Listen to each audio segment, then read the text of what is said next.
জলবায়ু পরিবর্তন মোকাবিলা, পরিবেশের ভারসাম্য রক্ষা ও সবুজ বাংলাদেশ করতে ২৫ কোটি গাছ রোপণ করার প্রতিশ্রুতি দিয়েছিলেন প্রধানমন্ত্রী তারেক রহমান। এরই অংশ হিসেবে নানা পর্যায়ে চলছে বৃক্ষরোপণ কর্মসূচি। রাজনৈতিকভাবে এই কর্মসূচিকে সফল করতে তৃণমূল পর্যায়ে বৃক্ষরোপণে কাজ করছে জাতীয়তাবাদী ছাত্রদলও। বুধবার রাজধানীর মহাখালীতে ইনস্টিটিউট অব হেলথ টেকনোলজিতে বৃক্ষরোপণ কর্মসূচির উদ্বোধন করেছে সংগঠনটি। কর্মসূচির উদ্বোধন করেন ঢাকা উত্তর সিটি কর্পোরেশনের প্রশাসক। দুটি গাছের চারা রোপণ করে তিনি বলেন, গণ অভ্যুত্থানের পর আন্দোলন শেষ করে এখন দেশ করার কাজ করছে ছাত্রদল। এছাড়া তৃণমূল পর্যায়ে বৃক্ষরোপণের আহ্বান জানান প্রশাসক। আমরা এখন থেকে কথা কম বলে কাজ বেশি করার চেষ্টা করব। এখানে প্র্যাকটিসগুলো ভিন্ন ভিন্ন আঙ্গিকে আমরা শুরু করেছি। সেই প্র্যাকটিসগুলো আমাদেরকে পরিবর্তন করতে হবে।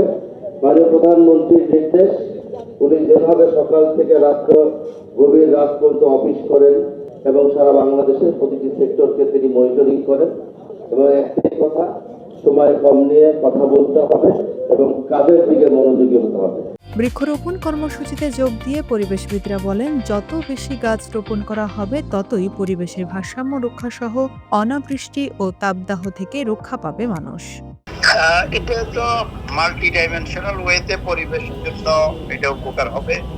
আমরা জানি যে গাছের তো ইকোলজিক্যাল, বায়োডাইভার্সিটিক্যাল, ইকোনমিক্যাল সব ধরনের অ্যাডভান্টেজ আছে। ২৫ কোটি গাছ যদি আমরা লাগাতে পারি তাহলে আমাদের বর্তমান যে গাছ আছে তার সাথে আরো অন্তত এই ২৫ কোটিতে ১৫ থেকে ১৭% নতুন করে গাছ বৃদ্ধি পাবে। আমাদের যে এখন গ্লোবাল ওয়ার্মিং যে ট্রেন্ড আছে সেখানে তাপমাত্রা কমানোর ক্ষেত্রে এটি ভূমিকা রাখবে।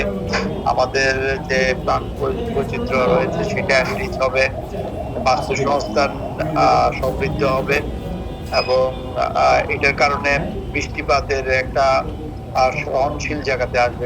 আয়োজকরা জানান, এটি শুধুমাত্র একটি কর্মসূচি নয়, জলবায়ু পরিবর্তন, পরিবেশ রক্ষা এবং আগামী প্রজন্মের সুস্থ ও সবুজ পরিবেশ দিতে প্রধানমন্ত্রীর প্রতিশ্রুত এই কর্মসূচি, যা বিভিন্ন শিক্ষা প্রতিষ্ঠান এবং জনপরিসরেও চলমান থাকবে।